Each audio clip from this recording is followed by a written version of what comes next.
No podcast Inteligência Limitada, Aline Selkis, do canal Israel com Aline, e o teólogo Luiz Saião discutiram por que muitos cristãos deixaram de seguir certas leis judaicas. Eles explicaram que, historicamente, o cristianismo se expandiu entre os gentios, não os judeus, o que levou à flexibilização de algumas tradições judaicas. A nova religião buscava adaptar seus ensinamentos para atrair um público diverso, enfatizando uma conexão espiritual direta e universal com Deus, ao invés de uma adesão rígida às leis judaicas.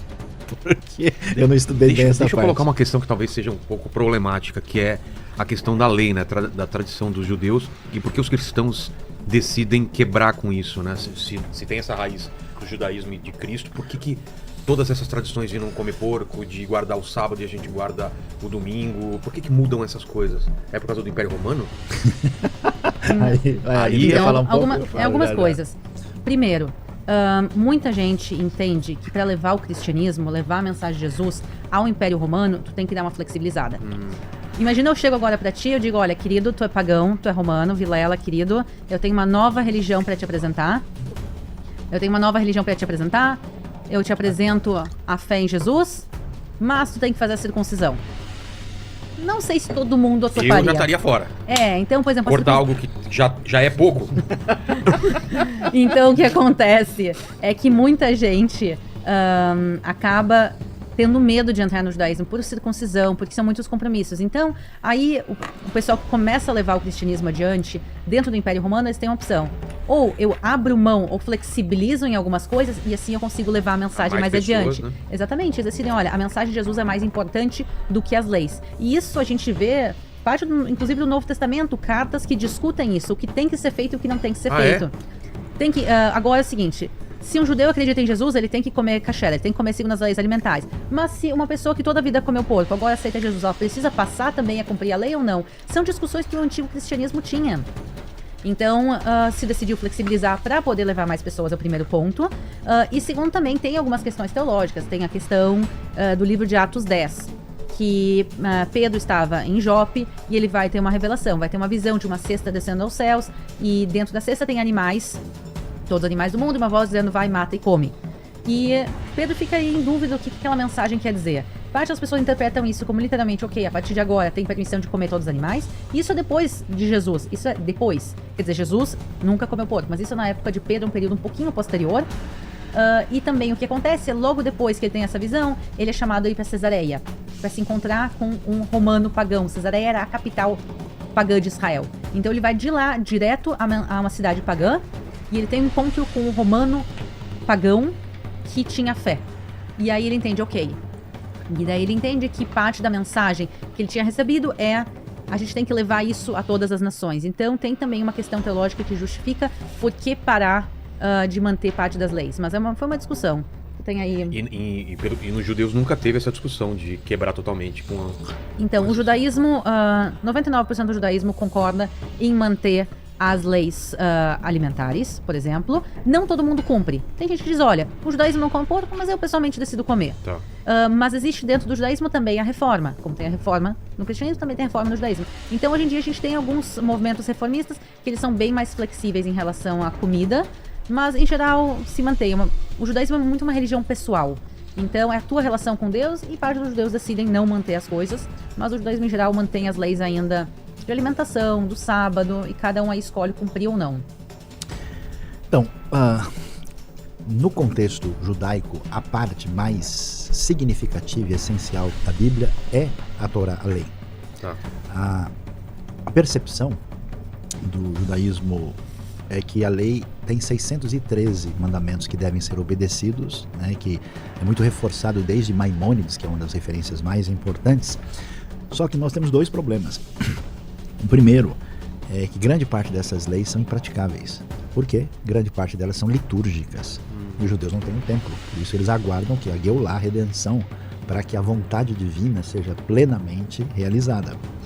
A outra questão é o que de fato a lei está pedindo. O que quer dizer isso? Então não existe só a lei. Uma tradição judaica desenvolveu o que é chamado de Torá oral, que é a explicação que os rabinos têm através da história, que é associada com uma lei complementar para o entendimento. Portanto, por exemplo, a Bíblia não diz que você não pode comer carne com queijo, explicitamente. Ela diz, não cozinhe o cabrito no leite da sua mãe da cabra. A tradição rabínica depois vê, isso aí é um mandamento alimentar. Você pega um estudioso de ponta como Jacob Milgrom, escreveu um comentário gigante no livro de Levítico, ele vai dizer, olha, que parece que existe por trás disso aqui algum ritual cananeu, que tinha alguns desdobramentos e que foi a inspiração por trás disso. Mas o consenso rabínico é que você não pode comer parmegiana, é que você não pode comer carne com queijo. Cheeseburger. Então esse desafio é um desafio hermenêutico. O McDonald's em Israel não tem queijo. Não pode. Olha só. Aí o que acontece? Quando Jesus começa a ensinar no Sermão do Monte, ele vai dizer, não pensem que eu vim abolir a lei. Então, Jesus reforça a realidade da lei, até porque a acusação é que, olha, Moisés fala um negócio, Jesus está falando outro, então esse cara não é um profeta verdadeiro. Aí ele vai dizer, não, pelo contrário. Aí a diferença de Jesus com os fariseus, o judaísmo que a gente herdou hoje é de origem farisaica, a diferença é hermenêutica, é de interpretação da lei. E aí Jesus vai dizer, olha, vocês não entenderam bem o que a lei está dizendo, porque a lei está fundamentada em duas coisas, amar a Deus e amar o próximo. Todo o sentido da lei é Deuteronômio capítulo 6, verso 4, é Levítico capítulo 19. Então, se você não entender por que foi dado o mandamento, o que está por trás disso, você não entendeu nada. Então, por exemplo, os judeus religiosos usam um cabelo aqui enroladinho, que é o peiote. E isso vem lá de trás, possivelmente como uma lei de proteção da vida, porque o cara ia cortar o cabelo do mundo antigo com pedra. Está escrito que não vai passar navalha nas suas têmporas. Exato. Por quê? Perigo de... Mas por que não passa? Porque não passa? Na realidade, porque protege a vida. Aqui, se o cara atingir aqui, morre. É possível, uma explicação é essa. Tem outras explicações também, isso eu vou dar um contraponto. Claro, com vontade. Então tem, na realidade, o que está escrito na Bíblia, as pessoas perguntam às vezes, por que não pode comer porco? Por que o judaísmo não come porco? Porque está escrito na Bíblia, ponto. A gente, às vezes, busca justificativas e tenta entender por que está escrito na Bíblia. Então, a questão de não passar navalha nas têmporas está escrito.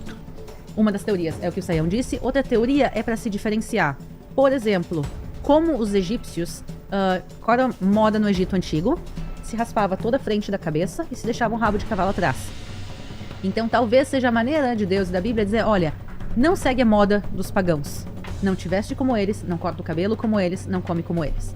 Então é uma maneira de diferenciar o povo de Israel. Então essa também é uma teoria, por que não passar navalha? É que na realidade é uma instrução para não fazer os cortes de cabelo dos egípcios. Porque a gente vê ao longo da história, várias vezes o povo de Israel acaba aderindo às modas dos outros povos. E às vezes moda é uma questão de roupa, às vezes moda é uma questão de adoração do bezerro de ouro. Exatamente. Então não segue o caminho deles, não começa a te misturar com os povos pagãos para te não chegar ao ponto deles. O exemplo é o próprio rei Salomão. O rei Salomão começa a pegar esposas de diferentes lugares e pega esposas pagãs e já quando ele estava em uma idade avançada, ele já está tão acostumado com as suas esposas sacrificavam a deuses pagãos e ele vai e sacrifica junto. Sim. Então, 1 Reis capítulo 11. Então a gente vê isso. E daí talvez a Bíblia diz, olha, não te mistura. Não no caso assim, tu é melhor que os outros, não te mistura, mas uma questão, não vai seguir no caminho deles. Porque tu começa com cabelo, tu termina com sacrifícios. Mas é uma coisa que tem que ser observada. Nem todo detalhe literal dos mandamentos da lei o judaísmo de hoje pratica. Alguns sim, por exemplo, não é permitido na lei você ter o seu servo trabalhando para você no Shabat. Proibido. Mas os judeus religiosos fazem isso e inventaram até um negócio chamado o gentil do Shabat. Então tem hora que... E é isso que Jesus ficou bravo. Jesus, como judeu, disse, espera aí, vocês estão brigando muito por causa do Shabat, quando na hora o animal de vocês cai no buraco, aí vocês não vão tirar, vão ter o prejuízo. Então, quer dizer, o ser humano foi criado por causa do Shabat, ou o Shabat por causa do ser humano. E o judaísmo... Tudo isso porque ele estava curando no sábado, não era? Exato. Agora, o judaísmo passou por um processo de reflexão. Então, o erro grande dos cristãos é acharem que os judeus todos são os fariseus do Novo Testamento. Eles fazem essa leitura achando que todo mundo é assim. O judaísmo, como a Aline bem mencionou hoje, tem um princípio, tem uma referência, uma norma, uma lei, mas a vida está acima de tudo. Então, o judeu não vai deixar o cara morrer porque ele está seguindo um mandamento legalista, porque a Aline falou aqui sobre Então, quer dizer, o judaísmo tem um caminho e tem um jeito diferente de pensar. Você tem o judeu ortodoxo, que aliás tem vários grupos, você tem o judeu que é chamado datim, que é um sujeito mais, vamos dizer, piedoso, muito dedicado. Você tem o judeu que é o conservador e você tem o judeu reformista, que leia assim, para nós, liberal. Tá. Que acha que você... E nesse sentido, o que é digamos assim, o judaísmo primitivo de Jesus e dos seus grupos era que você segue essa lei a partir dos seus princípios. Então, quer dizer, tem uma lei aqui, a pergunta é por que ela foi dada. O que ela quis dizer com isso? Então, como é que eu faço isso? Porque eu tenho um contexto, inclusive, cultural diferente. O Novo Testamento fala que você tem que saudar, cumprimentar um ao outro com beijo santo. No Brasil, beleza, no Japão vai dar ruim. Não tem beijo santo, ninguém se beija no Japão. Você não vai cumprimentar uma pessoa beijando. Isso é uma falta de respeito, isso é uma intimidade indesejável. Então, o que você tem que fazer? Cumprimentar, saudar, receber de maneira adequada. Então, esse ajuste. Agora, é curioso que no Novo Testamento, Paulo tinha um discípulo chamado Timóteo. E esse Timóteo está seguindo o caminho de Paulo. E aí, Timóteo é de família judaica. E o que Paulo diz para ele? Vai circuncidar. Porque ele não diz, ele diz, ó, se você é judeu, permaneça nas tradições judaicas. A tradição em si tem valor dependendo do coração e dedicação e sinceridade da pessoa ao praticá-la. Porque o legalismo é criticado pelo profeta Miqueias, pelo profeta Oséias, quando o cara só faz o negócio por fora e ele, na verdade, não tem qualquer intenção ou sinceridade nisso. Agora, quando os Gálatas, que não tem nada a ver, recebem a fé e começam a crer, e o pessoal chega, não, vamos ter que se considerar e fazer esses caras tudo virarem judeus. Aí Paulo diz, não, peraí, esses caras não é necessário fazer isso. No final das contas, grande parte do pensamento de Paulo é muito parecido com o que os judeus pensam hoje. Os judeus pensam que se você é judeu, você tem um caminho diferenciado na sua relação com Deus que deve ser respeitado. Se o cara não é, deixa o cara ser o que ele é. Entendeu? Agora, o que a gente não pode perder nesse negócio, né? Que a coisa mais bonita que você tem na Bíblia hebraica é um negócio chamado Hesed. Quer dizer, um amor incondicional e inabalável de Deus, que é a base da aliança com Israel. Esse negócio, que é exponencial, é oferecido para Israel e oferecido para as nações. E nós entendemos que a figura-chave para isso acontecer é através de Jesus. Registre aqui nos comentários sua opinião. Que Deus te abençoe. E até o próximo vídeo.